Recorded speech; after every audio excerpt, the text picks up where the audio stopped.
નમસ્તે વિદ્યાર્થી મિત્રો, આજે આપણે ધોરણ 10 ગુજરાતીમાં 1 થી 15 પાઠના પાઠ્યપુસ્તક આધારિત MCQ જોવાના છે, જે ધોરણ 10ના વિદ્યાર્થીઓ માટે ઉપયોગી તો છે જ, સાથે સાથે શિક્ષક ભરતીની તાલીમ માટે ટાટ પરીક્ષાની તૈયારી કરતા વિદ્યાર્થીઓ માટે પણ ખૂબ જ ઉપયોગી છે. ઓછા સમયમાં બધા જ પાઠનું રિવિઝન કરી શકો છો. પ્રશ્ન નંબર 1. વૈષ્ણવજન પદના રચિતા છે નરસિંહ મહેતા. નરસિંહ મહેતાનું જન્મસ્થળ છે તળાજા. વૈષ્ણવજન પરમાત્માના મોહમાયા વિશે શું માને છે? મોહમાયા વ્યાપે નહીં જેને.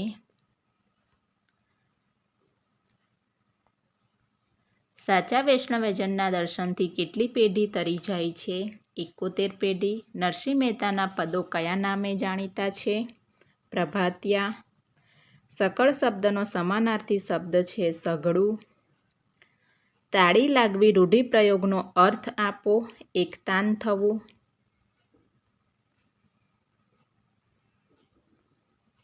વણલોભી શબ્દનો અર્થ શું થાય છે? લોભ વગરનું. વાંચ, કાચ મન નિશ્વર રાખે એટલે કે વાણી, ચરિત્ર અને મનને સ્થિર રાખે. વૈષ્ણવજન કોને કહેવાય? જે પીડ પરાઈ જાણે રે. નરસિંહ મહેતાના કયા પદને ગાંધીજી અતિપ્રિય ગણતા હતા? વૈષ્ણવજન. રેસનો ઘોડો પાઠના લેખિકા કોણ છે? વર્ષા અડાલજા. વિનુકાકાએ અંકિત અને સૌરભને કયા ક્લાસમાં દાખલ કર્યા હતા? કમ્પ્યુટરના ક્લાસમાં. મંજુકાકી કોની પત્ની હતા? વિનુકાકા. નિર્દોષ શબ્દનો અર્થ શું થાય છે? દોષ વિનાનું.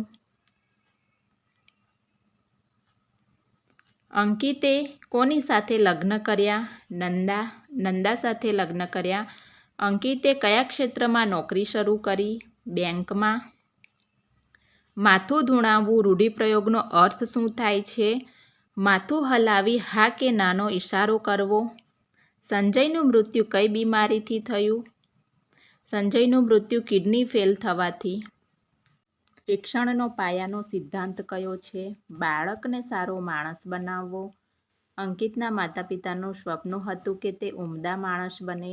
સૌરભ ભણીને ક્યાં ડૉક્ટર થયો? અમેરિકા. વિનુકાકા વાતમાં હંમેશા શું કહેતા? નિશાન ઊંચું રાખવું. શીલવંત સાધુને ભજનના રચિતા કોણ છે? ગંગાસતી. જેને શત્રુને મિત્ર એકે નહીં ઉર્મા. જેને શત્રુને મિત્ર એકે નહીં ઉર્મા પંક્તિનો ભાવ શું છે? જીવનથી નિર્લોભ બનવાનો ભાવ. શીલવંત સાધુનો શબ્દાર્થ શું થાય છે? તો શીલવંત સાધુનો શબ્દાર્થ થાય છે ચારિત્રવાન. ગંગાસતીએ પોતાના પદો કોને સંબોધીને રચ્યા છે? પાનબાઈને. ગંગાસતીનું જન્મસ્થળ કયું છે? રાજપરા, જિલ્લો ભાવનગર. શીલવંત સાધુનું ચિત્ત કેવું હોય છે? શુદ્ધ નિર્મળ. તુરિયાનો તાર જાગી ઉઠવો રૂઢિપ્રયોગનો અર્થ શું છે? બ્રહ્મ અવસ્થા. સમજણ શક્તિનો ઉદય થવો. આઠે પહોર કોણ આનંદમાં રહે છે? શીલવંત સાધુ.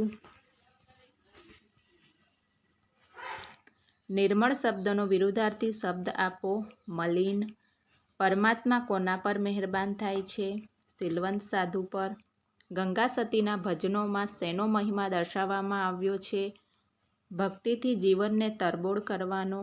ગંગાસતીના મતે કોની સંગત કરવી જોઈએ? તો ગંગાસતીના મતે શીલવંત સાધુની સંગત કરવી જોઈએ. ભૂલી ગયા પછી સાહિત્ય કૃતિનો પ્રકાર કયો છે? એકાંકી. મનીષા દેસાઈએ સુરતી કુટુંબને કોના હુમલાથી બચાવેલું? રીંછ. નરેને કઈ તાલીમ મેળવી હતી? વન સંરક્ષણની. આબુ પર પર્વતારોહણ શિબિરમાં કોણ આવ્યું હતું? સલોની અને કનોજ. નરેન અને મનીષા વચ્ચેના સંબંધમાં વિચ્છેદ કેમ થયો હતો? મનીષાના પિતા વિરાટના વિરોધના કારણે. વિરાટ બાબુએ મનીષાને શેની માટે અભિનંદન આપ્યા? તો વિરાટ બાબુએ મનીષાને શૌર્ય અને પરાક્રમ બદલ અભિનંદન આપ્યા. હૃદય છલકાઈ જવું રૂઢિપ્રયોગનો અર્થ જણાવો. આનંદિત થઈ ઉઠવું. અશક્ય શબ્દનો વિરુદ્ધાર્થી શબ્દ શક્ય. નરેનના મતે પ્રકૃતિની બાહ્ય છબી કરતાં શું મહત્વનું છે? માનવ હૃદયનું સૌંદર્ય. મનીષા સ્વભાવે પહેલાં કેવી હતી? તો મનીષા સ્વભાવે પહેલાં સુકુમાર અને ડરપોક હતી. મનીષા કોના પર ભાષણ આપી રહી હતી? મનીષા સાહસ પર ભાષણ આપી રહી હતી. આ કૃતિમાં કોના સાચા પ્રેમ અને શૌર્યની કથા છે? તો આ કૃતિમાં નરેન અને મનીષાના સાચા પ્રેમ અને શૌર્યની કથા છે. દીકરી કાવ્યના કવિ કોણ છે? અશોક ચાવડા, બેદિલ. દીકરી સ્વર્ગમાં કયા સ્વરૂપે દેખાય છે? દેવીઓની ઝલકમાં. દીકરીની સમજણ વિસ્તરી છે એવું કયા કારણે કહી શકાય છે? પિતાને સહારો આપે છે તેથી. દીકરી કાવ્યનો સાહિત્ય પ્રકાર કયો છે? ગઝલ. કાવ્યમાં દીકરી કોનું પ્રતીક છે? તો કાવ્યમાં દીકરી ભારતીય સંસ્કૃતિનું પ્રતીક છે. માથે હાથ ફેરવવો રૂઢિપ્રયોગનો અર્થ શું છે? આશીષ આપવા કે કાળજી લેવી. પિતા કોના માથે હાથ ફેરવે છે? દીકરીના માથે. કાવ્યમાં સ્નેહનું ઝરણું ફૂટે તેનું પરિણામ શું ગણાવ્યું છે? દીકરી.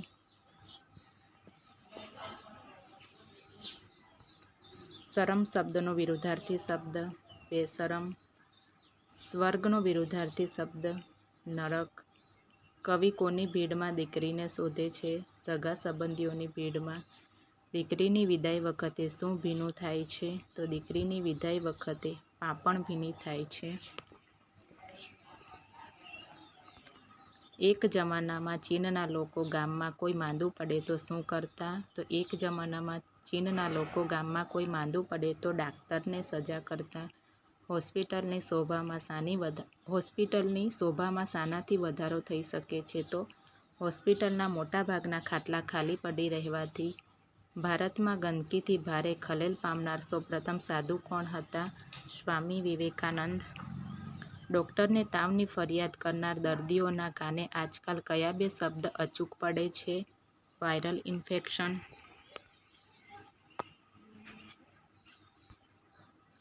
કોણ ગંદકીને લગભગ અપરાધ ગણતા અને પોતાની માંદગીને તો આધ્યાત્મિક ભૂલ તરીકે જોતા?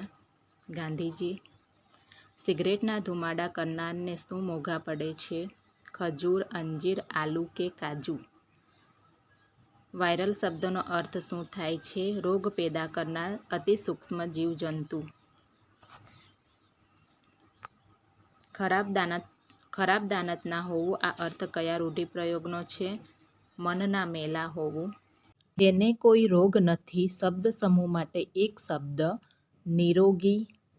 મનની સ્વચ્છતાનો શરીરની તંદુરસ્તી પર કેવો પ્રભાવ પડે છે? સીધો પ્રભાવ. સ્વીકાર શબ્દનો વિરુદ્ધાર્થી શબ્દ અસ્વીકાર. લેખકના મતે દરેક માણસને કોના તરફથી ભરપૂર સ્નેહ મળે તો કદાચ શરાબની જરૂર નહીં પડે? મા, બહેન, ભાભી, પિતા, મિત્ર કે પત્ની તરફથી.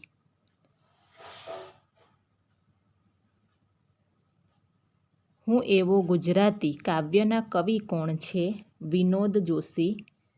આ કાવ્યમાં કઈ નદીનો ઉલ્લેખ થયો છે? નર્મદા.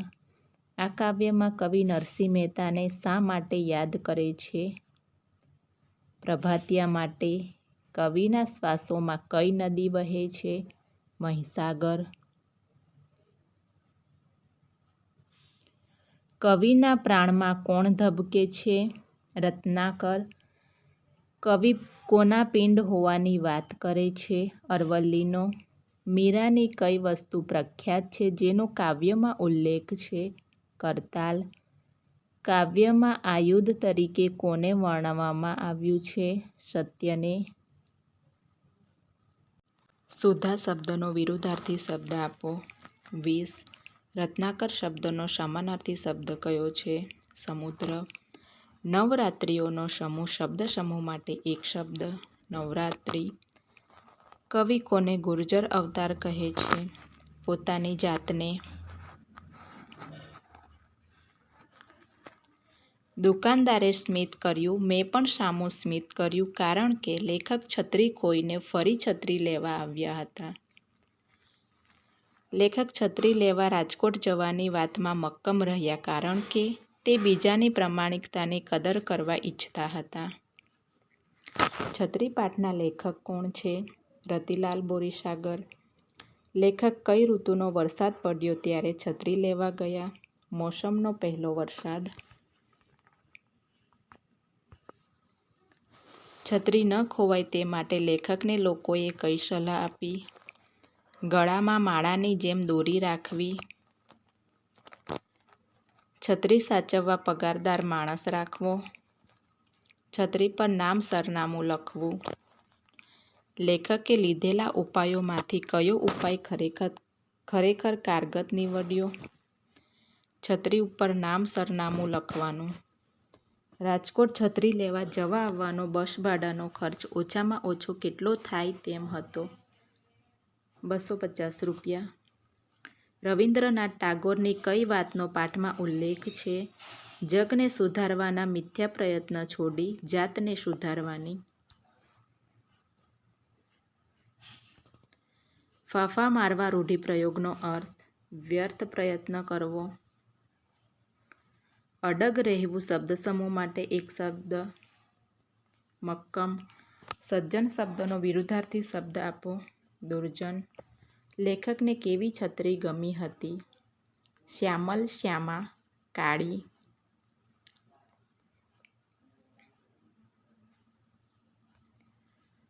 માધવને દીઠો છે ક્યાંય ગીતના કવિ કોણ છે? હરીન્દ્ર દવે. રાધાની આંખમાં ઉદાસી હોવાનું કારણ? કૃષ્ણ માટેનો વિરહ. કવિ કોના ઉડતા આવવાની ઈચ્છા વ્યક્ત કરે છે? મોરપીંછ. વાંસળીથી વિખૂટો પડીને કોણ એકલવાયો થઈ ગયો છે? સૂર.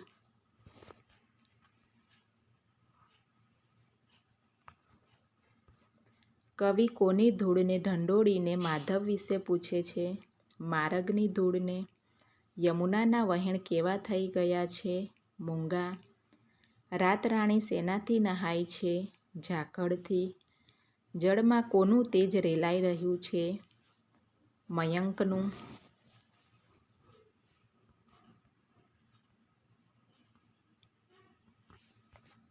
વિભાવરી શબ્દનો સમાનાર્થી શબ્દ? રાત્રિ, નિશા. સાંજ શબ્દનો વિરુદ્ધાર્થી શબ્દ? સવાર. પરખાઈ શબ્દનો સમાનાર્થી શબ્દ? ઓળખાય. સૂર કોની છાયાને પૂછે છે કે માધવ ક્યાં છે? કદમની છાયને.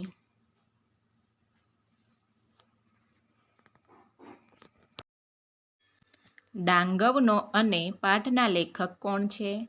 મહેન્દ્રસિંહ પરમાર. અંકલેશ્વરને મિત્રો મજાકમાં શું કહેતા? ગંદકેશ્વર. શાને કારણે સાગના ઝાડ શણગારેલા લાગે છે? તો આજ્ઞાના કારણે. લેખક કઈ નદીને ભેખડવતી કહે છે? નર્મદાને.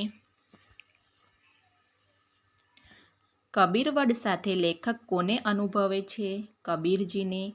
નર્મદા લેખકને હંમેશા શું કરે છે? ઝંખૃત કરે છે. ગિરમાળનો ધોધ કઈ નદી પરથી પડે છે? ગીરા.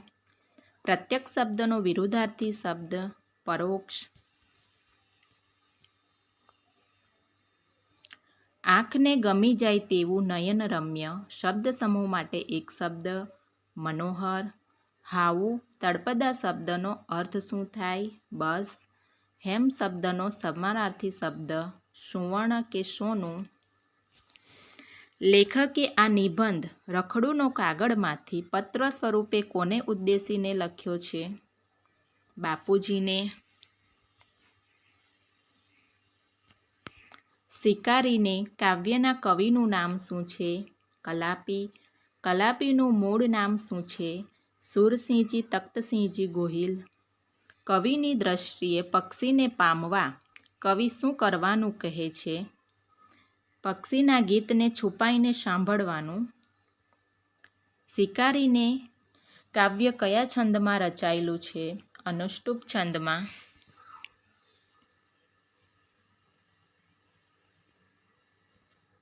કવિ કયો સંદેશ આપે છે? સંહાર કરવાનું રહેવા દે.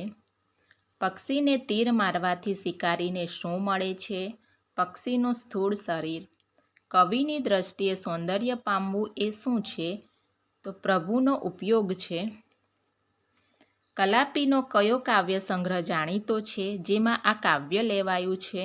તો કલાપીનો કિકારાવ.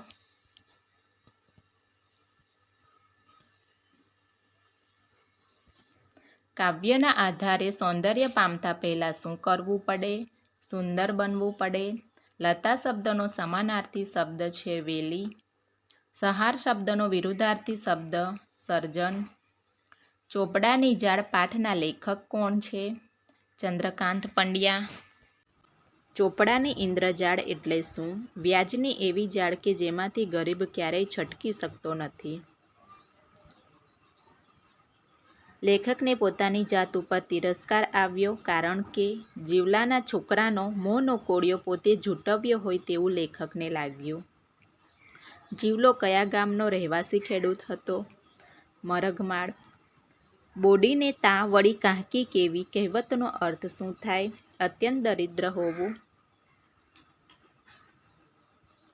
ઘી કેળા હોવા રૂઢિપ્રયોગનો અર્થ આપો. પૈસાદાર હોવું કે માલામાલ હોવું?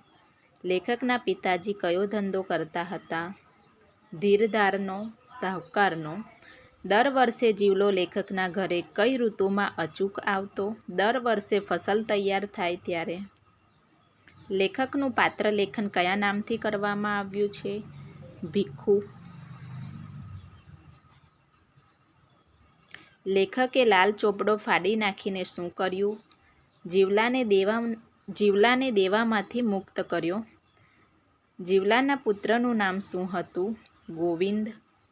દોહાડી શબ્દનો તળપદો અર્થ શું થાય? દોષી. વતનથી વિદાય થતા કાવ્યના કવિનું નામ જણાવો. જયંત પાઠક.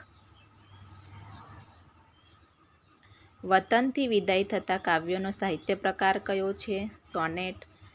કવિને કોની ભ્રમણા થાય છે? બે હાથ ઊંચા કરીને બોલાવતી માતાની ભ્રમણા થાય છે. વતનથી વિદાય થતા કવિને શું અનુભવે છે? તો વતનથી વિદાય થતા કવિ વતન માટેનો તલસાટ અને વેદના અનુભવે છે. કોડાર શબ્દનો અર્થ શું થાય છે? ઢોરને બાંધવાની જગ્યા.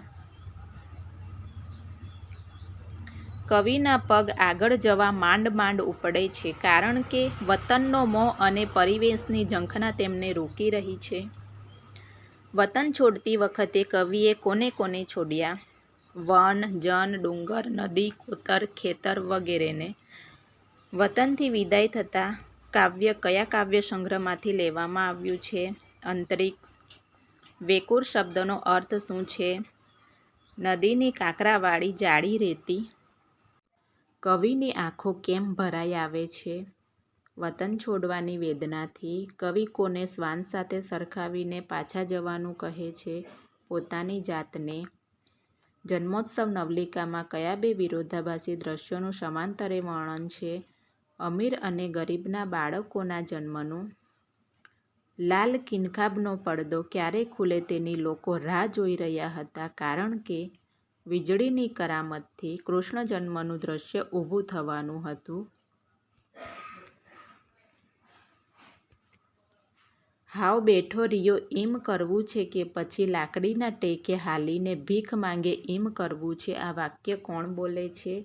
વેલજી ડોસો. માણેકીના બાળકના પગ શા માટે વાળી દેવામાં આવ્યા હતા? જેથી તે અપંગ બની ભીખ માંગી શકે અને કમાઈ શકે. અસીતે કૃષ્ણ જન્મની કરામત કયા સાધનોથી ઊભી કરી હતી? અસીતે કૃષ્ણ જન્મની કરામત વીજળી અને રંગોની યોજનાથી ઊભી કરી હતી. માણેકીના પતિનું નામ શું હતું? કાનજી. જન્મોત્સવ પાઠ કયા સંગ્રહમાંથી લેવામાં આવ્યો છે? ગૃહપ્રવેશ. કિનખાબ શબ્દનો અર્થ શું થાય છે? એક જાતનું જરીબુટ્ટાના વણાટનું કાપડ.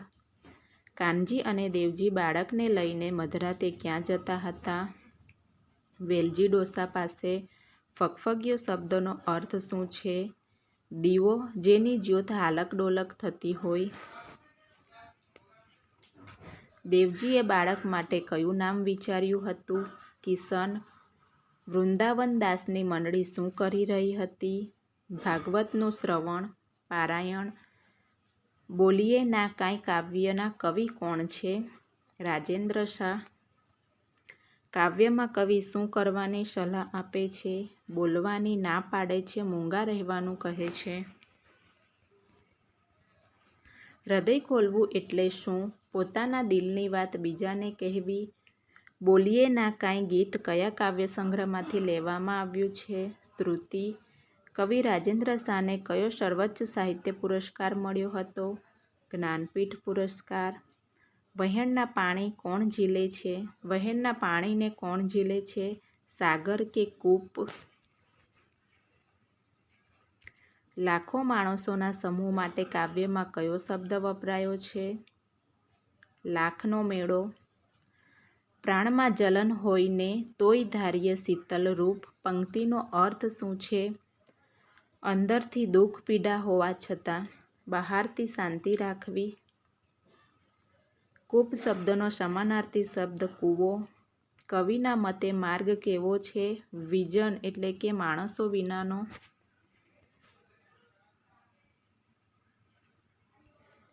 શીતળ શબ્દનો વિરુદ્ધાર્થી શબ્દ ઉષ્ણ. આપણી બબલીની જ પગલી જાણે આ વાક્ય કોણ બોલે છે? ડુંગરની પત્ની. ડુંગર અને તેની પત્ની કયા સ્ટેશને ગાડી પકડવા જતા હતા? રાજપુર.